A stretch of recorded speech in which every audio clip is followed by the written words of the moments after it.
कि कल से मेरा चित्त हिला हुआ है एक घटना देख के, और मेरे को इतनी वो घटना घूमती रही, कल से अभी तक समझ लो वही वही घूम रही है।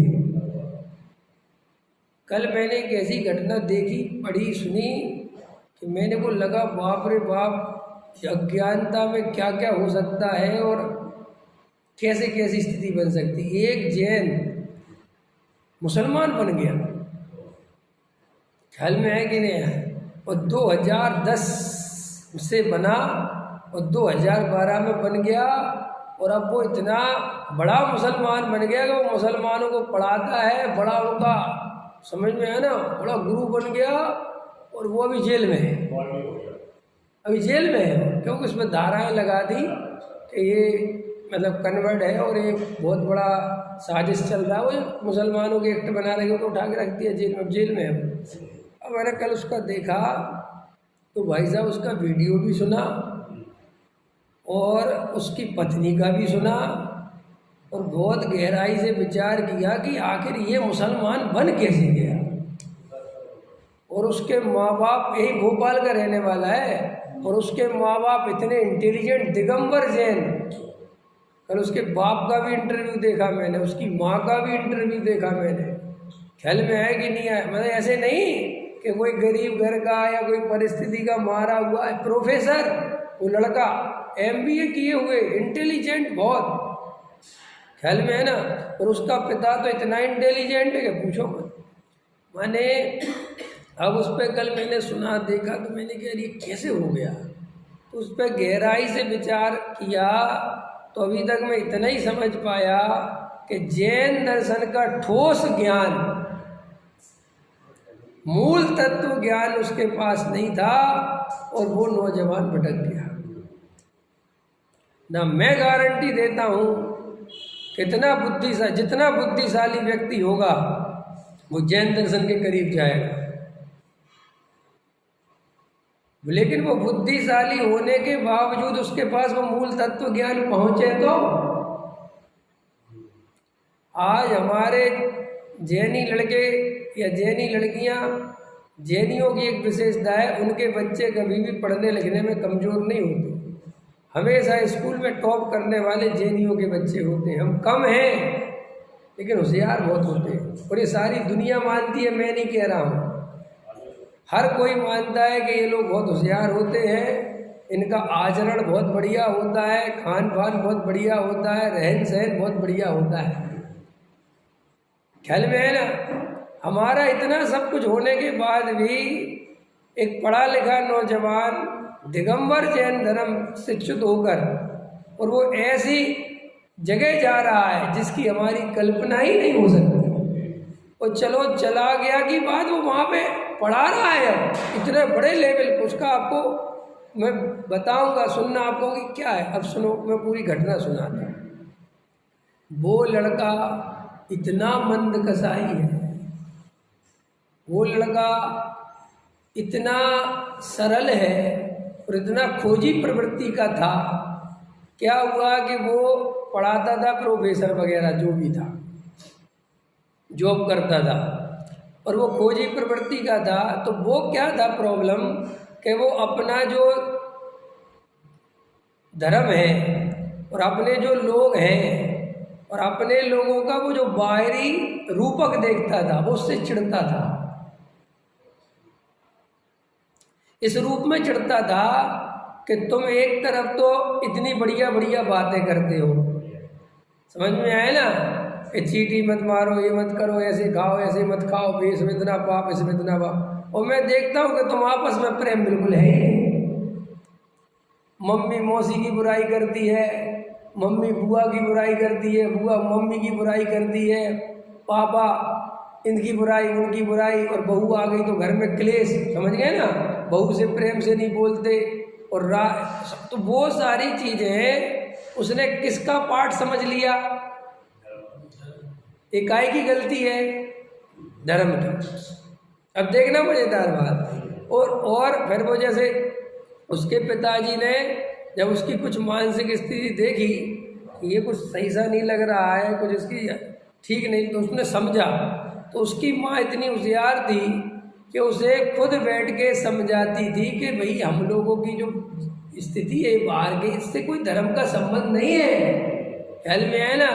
और वो महाराजों के पास ले गई, तो ऐसा दुर्भाग्य समझ लो कि उसको कोई ढंग के महाराज नहीं मिले। कोई महाराज मिले तो वही हमारा धर्म सच्चा, हमारा, वो कहता था कि मुझे तर्क युक्ति से समझाओ, ख्याल में है ना। वो कहता था मुझे बताओ ऐसा, अब ऐसा ही है, ऐसा ही है, ऐसा ही है। वो उसको व्यवस्थित कोई समझाने वाला नहीं मिला, और नहीं मिलने के परिणाम स्वरूप ये हुआ कि वहाँ पे भोपाल में आबादी बहुत है मुसलमानों की, और उसके दोस्त यार वो सब होते। उनके एक जाकिर नाइक का नाम सुना है? नहीं सुना। वो उनका दुनिया का सर्वश्रेष्ठ वक्ताओं में से एक है उनके हिसाब से, और उसने लाखों आदमियों को पलट दिया, हाँ, और उसमें कन्वर्ट कर दिया। और सुनो बस सेठ जी, वो तो अब देश से बाहर है, अब तो आ नहीं सकता वो देश में। हम कह रहे अपन बोलते कन्वर्ट, वो कन्वर्ट नहीं है वहाँ, रिवर्ट। क्या शब्द है? रिवर्ट कर समझते हो? रिवर्स हो गया, असली जगह आ गया, गलत जगह चला गया था, अब रिवर्ट हो गया, मैंने वापस आ गया। हम तो कहते कन्वर्ट, तो कहते कन्वर्ट शब्द ठीक नहीं है, रिवर्ट। अब समझ में आया ना? तो भाई साहब अब सुनो तो कहानी। अब वो जब ऐसे लगा रहा तो 2010, 2011 उसने अपनी 2009 में शादी हो गई। शादी हुई उसकी अग्रवाल, समझ, वैष्णव परिवार में। तो उनके माँ बाप के ज़्यादा खुले विचार रहे होंगे। जब तो शादी भी ऐसी कोई बात नहीं, सब चलता हो जाता ना, लोग करते। और उनके पिताजी पढ़े लिखे, ठीक है पढ़ो, जाओ खोजो।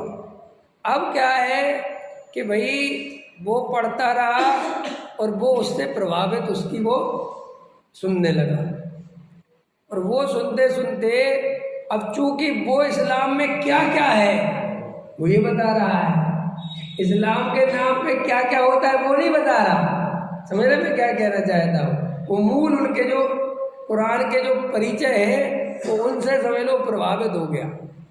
और भाई साहब वो चुपचाप घर में नमाज पढ़ने लगा। समझ में आया ना? 3 दफे की, और घर में चुपचाप निकल जाता टाइम देख के। तो उसकी पत्नी पूछती कहाँ जा रहे हो? तो कहता काम से जा रहा हूँ। कहाँ जा रहे हो? काम से जा रहा हूँ। और ये भाषण हल्का हल्का उसके पिताजी को हो गया था कि किसकी तरफ मुड़ रहा है। और उसके पिताजी से उसका बहुत वाद विवाद चलता था। वो ऐसा नहीं था, वो बहुत समझ रहे, ऐसे कोई उल्टी सीधी। वो तो एकदम पिताजी से कहता तो आप समझाओ, मैं अपने तर्क देता हूँ, आप अपने तर्क दो कि जैन धर्म सच्चा है, मैं कह रहा हूँ इस्लाम सच्चा है। और भाई साहब वो प्रतिभाशाली था तो वो तर्कों में जीत जाता था। पिताजी खिंचिया जाते थे, कह रहे देखो ना तुम खिंचियाते क्यों?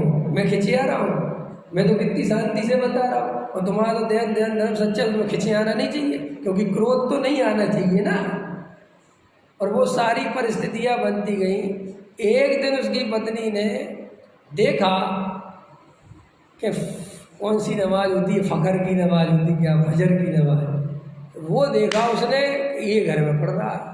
वो भैया घबरा गई कि ऐसा तो मैंने मतलब मुसलमान करते, ये क्या कर रहे? तो वो गई अपने भैया ससुर जी के पास कि ये क्या है, मेरी शादी के मुसलमानों में हो गई ख्याल में है ना, ये क्या हो रहा है? तो देखो अभी सुनना मैं ध्यान से, कितनी उसमें वो छुपा हुआ है कि भैया उसके पिताजी ने कहा तुम अभी चुप रहना, किसी से कुछ मत कहना, न बहुत बदनामी हो जाएगी और बहुत आफत हो जाएगी। मैं कोशिश कर रहा हूँ, समझा रहा हूँ, समझ रहा हूँ। अब उसकी पत्नी ने भी उसे कहा, समझाया कि भैया ये क्या हो रहा है। तो उसने क्या किया, वो वक्ता तो था ही, उसने अपनी पत्नी को भी समझा दिया कि इस्लाम सही है, इसमें कुछ नहीं है। अब सही क्या, अब देखना ध्यान से, अब उसकी पत्नी को सही क्यों लगने लगा वो मैं तुम्हें बताना चाहता हूँ कि ये होता क्या है कि भाई साहब उसका ऐसा व्यवहार बदल गया, वो इस्लाम की ऐसी श्रद्धा उसको हो गई कि उसको जूते भी मारो समझ में आया तो उफ ना करें।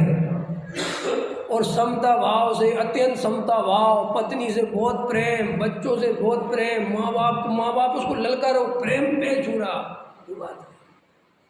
अल्लाह की यही इच्छा है।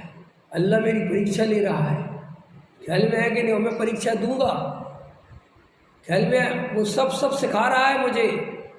अभी उसका तुम सुनोगे तो तुम हिल जाओगे। उसके सामने मुसलमान फैले, ख्याल में है कि नहीं आया?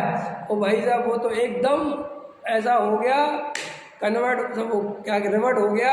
और भाई साहब उसके पिताजी ने उसे 2012 में, मैंने उसने अपनी पत्नी को भी कन्वर्ट कर समझा लिया और कह दिया, देख मैं तुझे इतना प्रेम पहले करता था, तेरे साथ कैसा व्यवहार करता था, तेरी मम्मी के साथ कैसा व्यवहार करता था, मैंने सास के साथ, अब देख तू मेरे को। ये सब किससे आया मेरे अंदर? अल्लाह की मर्जी, अल्लाह ताला ने बुलाया है। ये मुझे उन बंदों में मेरे लिए चुना है उसने। भाई वो तो बैठ गया, क्योंकि ऐसे बोलते हैं, वो पता है उनका क्या होता है कि तुम्हें अगर इस्लाम कबूल, तुम्हें अल्लाह ताला ने चुन लिया है, तुम्हारी जन्नत का दिन आने वाला है, ख्याल में आए ना? ये तुम्हारा भाग्य जग गए। अब सब बातें कोई है, वे उर्दू में बोलते, हम भी तो बोलते कि तुम्हारे भाग्य जग गए, तुम दिगंबर हो गए। अगर कोई श्वेतांबर से दिगंबर हो जाए तो हम भी तो यही कहते हैं ना। मैं आपको ये कहना चाहता हूँ, वो सब फिलॉसफी बाहर की है। तो अब उसकी पत्नी क्या कहे, उसकी पत्नी का अभी नाम राबिया हो गया है, उसका नाम हो गया सलीम और उसका नाम राबिया, हाँ सौरभ नाम था उसका। तो अब उसकी पत्नी क्या कह रही है कि तुम कैसे आ गए? कि जब मैं इधर आई, शादी हुई, तो इन लोगों के यहाँ, जैनियों के यहाँ, दिगंबर जो जैन, इनका जो जैन धर्म है, इनके यहाँ भगवान का कंसेप्ट ही क्लियर नहीं है। बोले ये बात मुझे समझ में नहीं आती थी। बोले इनके यहाँ बोलते हैं कि तुम स्वयं भगवान हो और आराधना करोगे, उस ऊंचाइयों को छुओगे तो तुम स्वयं भगवान बन जाओगे। और उनके यहाँ तो भगवान बनते रहते हैं और नए नए जो है फॉलोअर्स होते हैं, मैंने वो उनकी आराधना। जैसे भी मैं भगवान बन गया तो मेरी पूजा करने लगोगे, फिर आप में से कोई भगवान बन गया तो आप उसकी पूजा करते। बोले वहाँ से कंसेप्ट ही नहीं है। और बोले मैं तो अग्रवाल हूँ, तो हमारे यहाँ तो 4 हाथ के भगवान थे, वो बोल रही थी। तो बोले मुझे ये तो थोड़ा ठीक भी लगता कि हाँ भगवान ऐसे तो होने चाहिए ना, 4-6 हाथ हो, क्यों? कि भाई पूरी दुनिया चलानी है। अब देखो कितनी मैंने वो अज्ञानता से कितना खतरा हो गया, कितनी बड़ी घटना घट गई। और बोले जब मैंने इनकी बातें सुनी और इस बात को समझा तो मुझे तो इसमें ज़्यादा दिखा कि भाई हमारे यहाँ पे भी प्रेम नहीं है, ये नहीं है, मायाचारी, झूठ, फरेब, ये सब है। और इनका प्रेम देखो आप, कितने अदब से बात करते हैं, कितनी इज्जत देते हैं। और वो साहब मुझे भी बहुत अच्छा लगा। और वो 2012 में उसके पिताजी ने घर से निकाल दिया, ख्याल में है ना? और सब जगह फोन मिला दिए, डीजे वगैरह जो होते हैं ना, DIG वगैरह, कि भाई ऐसी ऐसी बात है और अभी निकल गया है और ये किसी के बहकावे में आ गया है और एक किसी और ज़्यादा तुम्हारे देश के लिए नुकसानदायक ना बन जाए, पता इसके पीछे। तो भैया वो पुलिस कस्टडी में गया, वहाँ पे उसकी पूछताछ हुई, उसने बड़ी ईमानदारी सब कुछ बता दिया, मैं किसी के प्रभाव में नहीं था। अब क्या करे, पुलिस का करे। तो भैया उसके वो जो डॉक्यूमेंट्स वगैरह ना, वे बड़ी मुश्किल से बनवा ली। अब क्या हुआ, अब देखो कहानी। अब उसने जो वो सुना रहा था वो मैं सुना रहा हूँ कि उस व्यक्ति ने क्या किया कि पहले वो इस्लाम कबूल कर लिया और उसके बाद स्टडी करी अन्य दर्शन। कह रहा था कि मैंने सोचा कि पहले कबूल कर लूँ, फिर मैं देखूंगा कि मैंने सही किया कि नहीं किया।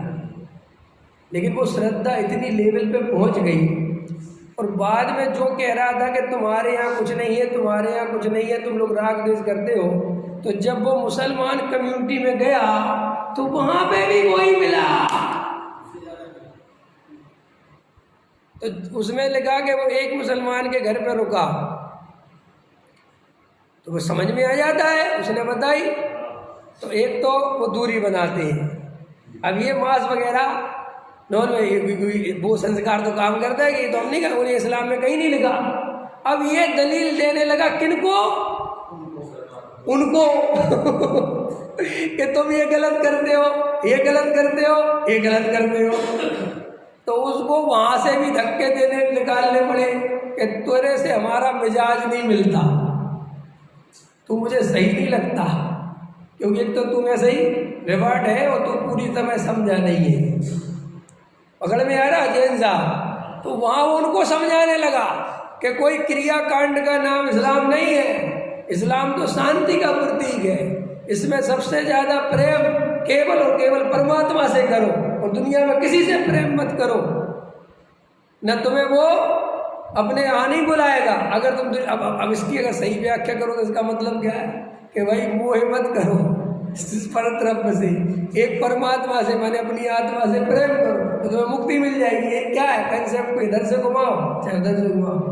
तो बाद में मुझे जब उसको मैंने कल देखा तो मुझे ऐसा लगा कि बताओ इसको कोई ढंग का समझाने वाला नहीं मिला न, कितना दिगंबर धर्म की बात नहीं है। अरे जैन धर्म जैसा कंसेप्ट तो पूरी दुनिया में नहीं है भाई साहब।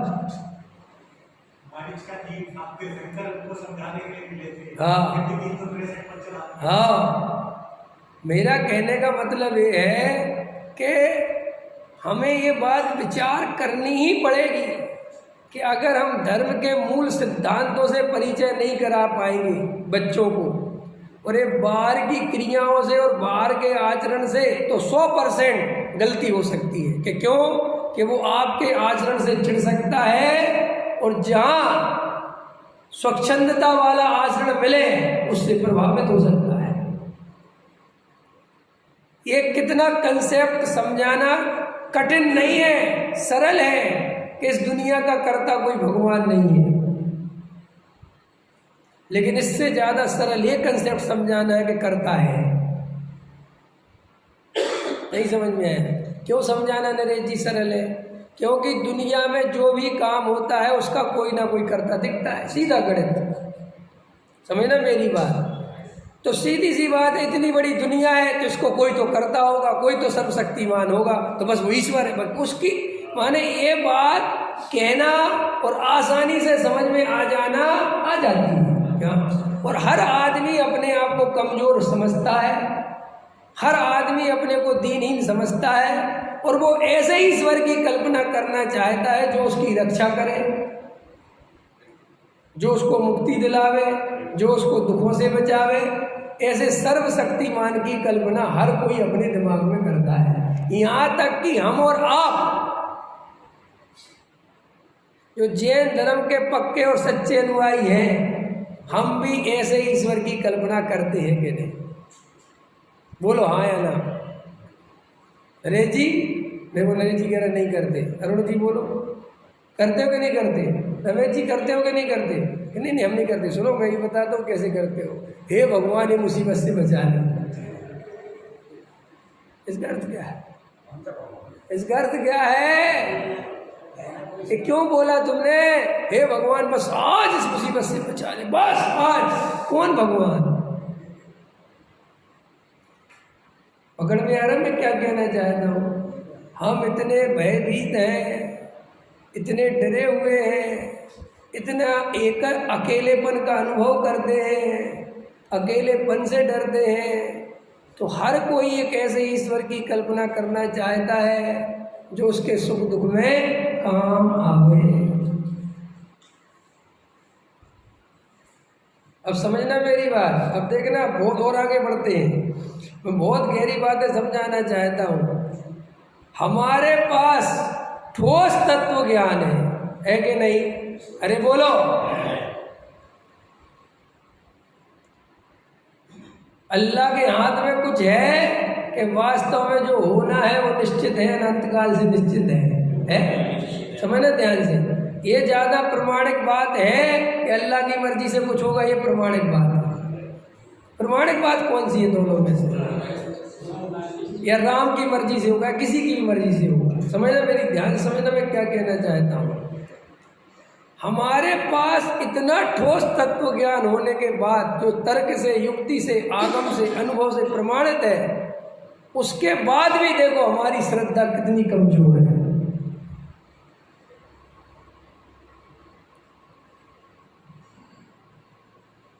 हमें बिल्कुल क्रमबद्ध पर्याय पे श्रद्धा नहीं है कि जो पर्याय जैसी आनी आएगी, मैं कोई करता धरता नहीं।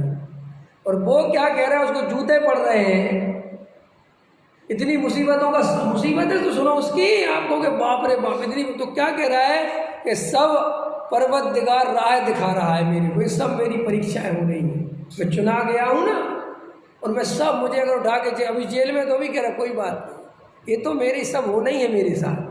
कमाल है साहब। अब समझो तो मैं मन कसाए नहीं, वो श्रद्धा कि मैं अकर्ता हूँ और मेरा कर्ता कौन है, मैं तो अकर्ता हूँ, मैं तो उसका बंदा हूँ, मैं तो उसका गुलाम हूँ। वो तो जो मुझे करवाएगा, अगर रोटी देना होगा तो देगा और नहीं देना होगा तो नहीं देगा। तुम में और हम में दम है, हम पे एक बाल बच्चे से दूसरा नहीं होता। ये सोच के कि कौन पालेगा, कौन पोसेगा, कौन रखेगा। और वे 10 बार ऐसे ही कर देते, वो कहते कुछ नहीं, हम है कौन करने वाले।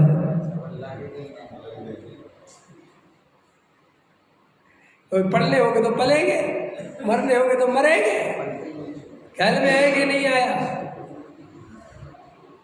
नहीं समझ में आया। अब मैं कहना चाहता हूँ, समझो गहराई से कि हमारे अंदर कितना कर्तृत्व चलता है, जबकि इतना अकर्तृत्व स्वभाव की दृष्टि तत्व हमारे पास है, फिर भी हमारे अंदर पैसा नहीं होगा तो क्या होगा। अच्छा, अंदर से अपने को लगता है कि वास्तव में जो होना होगा वो होगा, कोई पुण्य पाप के खेल है, मेरे सोचने से कुछ नहीं होता। हम तो मोक्ष का भी कर्तृत्व लेके बैठे हैं, हम तो धर्म का भी कर्तृत्व लेके बैठे हैं, मंदिर बनाने का भी कर्तृत्व लेके बैठे हैं, तत्व ज्ञान के प्रचार प्रसार करने का भी कर्तृत्व लेके बैठे हैं, कर्मों के नाश करने का भी कर्तृत्व लेके बैठे हैं, मकान बनाने का भी कर्तृत्व लेके बैठे हैं, बच्चों को पालने का भी कर्तृत्व लेके बैठे हैं, और बातें करते अकर्ता की। इसलिए वो जो दूसरा आदमी है वो तुमसे प्रभावित नहीं होता। तुम्हारा ही बच्चा, दूसरे की मतलब वो तुम्हारा ही बच्चा, क्योंकि उसको लगता है बातें बड़ी बड़ी हैं, और देखो तो 5 रुपए के लिए पिताजी की हालत खराब हो जाती है। वो देखता है छल कपट बेईमान भरा पड़ा हुआ है। माने उसका पत्नी भी वो कह रही कि हम इनसे इसलिए प्रभावित हो गए कि जैसे पहले थे उससे 1000 गुना अच्छे हो गए। तो जिससे अच्छे हो गए वो धर्म अच्छा, कि जिसमें रह के कसाई थे वो धर्म अच्छा। तर्क है। तो प्रश्न ये है कि गहराई से विचार करो, अगर हम मूल तत्व ज्ञान, देखो भाई गुरुदेव से लोग प्रभावित होते थे ना, तो वो जिस श्रद्धा जिस तत्व ज्ञान की बात करते थे ना, उस श्रद्धा दिखती थी। उनको समय सार की 19 नंबर की गाथा पढ़ानी है तो पढ़ानी है, चाहे तमिल वाले बैठे हो, चाहे उत्तर वाले बैठे हो, चाहे दक्षिण वाले बैठे हो। वो ये नहीं सोचते थे कि इनको समझ में आएगा कि नहीं है, वो ये कहते थे जिनकी योग्यता होगी आ जाए। तो ये उनकी समझ लो। तो भाई लगता था यार ये आदमी जो बोल रहा है ये दिख नहीं रहा है। अब मैं आपसे देखना मेरी बात, मैं बातें तो करूं क्रमबद्ध पर्याय की और बना रहा हूं समाज सुधारक, तो क्या होगा? हमारे साथ यही तो हो रहा है कि हम ग्रंथ खोल रहे हैं समय सार और पढ़ा रहे हैं क्रियाकांड। समय सार बोलते जा रहे हैं, एक पुद्गल परमाणु का भी कुछ नहीं कर सकते। समझ में आया कि नहीं आया? और सारा उपदेश दे रहे हैं कर नहीं करने का, ऐसे करो ऐसे करो। तो वो कहता है यार ये क्या है ये सब? अंतर समझ में आया कि नहीं? और जरा सा मंदिर बना रहे हो तो मान कसाई के लिए लड़ रहे हो, आपस में डिसाइड नहीं कर पा रहे हो, तो वो देखता है कि अरे क्या बात इतनी बढ़िया बढ़िया है, और ये लोग बड़े तो ऐसे जाते पूछो मत। नहीं समझ में आया? क्योंकि अपने घर में रह के ही अपने घर की कमी पता चलती है। मैं ये नहीं कह रहा हूं कि अन्य दर्शनों में ये प्रॉब्लम नहीं है, वहां भी है और हो सकता है हमसे ज्यादा हो, लेकिन मुझे उससे क्या लेना देना। मैं तो अपने घर की कमी दूर करना चाहता हूं।